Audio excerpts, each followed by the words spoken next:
Friends, welcome back to my channel. आज के video में हम लोग पढ़ने वाले हैं काफ़ी इंटरेस्टिंग सी स्टोरी जो कि हमारी इंग्लिश लिटरेचर बुक की है। ये बुक है क्लास सेकेंड की एंड स्टोरी का नाम है कृष्णा देवराया और चैप्टर नंबर ये है 6। Let's start. Long ago, there lived a king called Krishna Devaraya. He was the ruler of the Vijayanagar kingdom. He was kind and helpful to his subjects. He dressed himself as a simple man and would move among the people as a simple man. In this way, he solved the problems of the people. तो यहाँ पे आप देख सकते हैं story का जो नाम है वो बेस्ड है किंग के नाम पे, कृष्ण देवराया है ना। तो काफ़ी टाइम पहले की बात बताई जा रही है। एक राजा थे कृष्ण देवराया नाम से, ठीक है, और उनका एक किंगडम था जो कि था विजयनगर किंगडम, यानी कि उनका एक राज्य था जो कि विजयनगर नाम से था और वो वहाँ के राजा थे। He was kind and helpful to his subject. वो बहुत ज़्यादा दयालु थे और सबकी मदद करते थे और वो अपनी जो वेशभूषा थी, अपने जो कपड़े थे, वो ऐसे कपड़े पहनते थे कि जैसे कोई सिंपल मैन ने पहन रखे हों, यानी कि वो राजाओं की तरह बहुत सज धज के नहीं रहते थे। वो नॉर्मल कपड़े पहन के चलते थे और रोड के इधर उधर आजू बाजू घूमते रहते थे पैदल ही, ताकि वो लोगों को देखे और उनकी प्रॉब्लम्स को सॉल्व कर सके। One evening he saw bullock cart stuck in the पिट.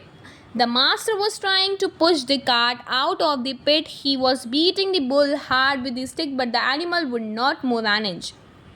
एक शाम की बात है, एक जो बुलेट कार्ट होती है यानी कि बैलगाड़ी स्टक हो गई थी पिट के अंदर, यानी कि एक गड्ढे के अंदर।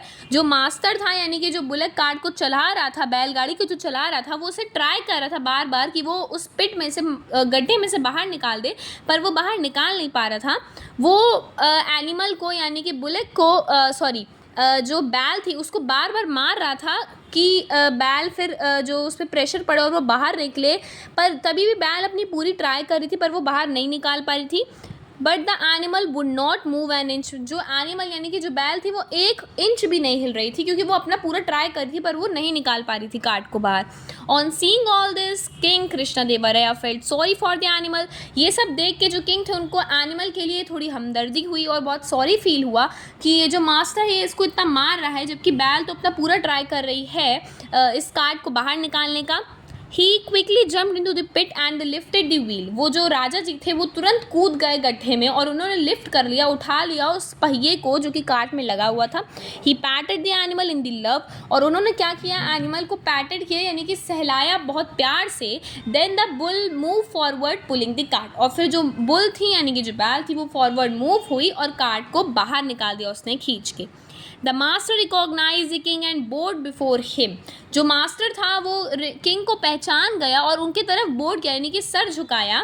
He was ashamed of himself for being cruel to the animal. और वो काफ़ी अशेम फील कर रहा था अपने आप से कि वो क्रूल यानी कि क्रूर था एनिमल से, वो बार बार बैल को फालतू में मार रहा था। He thank the king for kindness and help. और उसने जो है राजा जी को बहुत ज़्यादा थैंक यू किया और उनकी काइंडनेस और उनकी हेल्प के लिए। तो इस स्टोरी से हमें समझ में आता है हर बात जो है हमें दिमाग लगाना चाहिए कुछ चीज़ में। जैसे ये जो बैलगाड़ी पे था, ये जो मास्टर था ये बैल को बार बार मार रहा था कि वो गड्ढे में से बाहर निकले, लेकिन वो मारने से नहीं निकल पा रही थी। करना क्या था कि उस पहिए को लिफ्ट करना था, बट उसको फिर भी उसकी किसी की सहायता चाहिए थी, क्योंकि वो खुद गाड़ी पे बैठा था तो वो उतर के पहिए को लिफ्ट नहीं कर सकता था। तो यही चीज़ थी कि हर राजा जो होते हैं वो क्रूर नहीं होते हैं, क्रूएल नहीं होते हैं। कुछ राजा बहुत ज़्यादा मेहनती भी होते हैं और काइंड और हेल्पफुल भी होते हैं। तो ये स्टोरी इन्हीं राजा जी के बारे में बताई गई थी। अगर आपको स्टोरी अच्छी लगी हो तो like share subscribe my channel.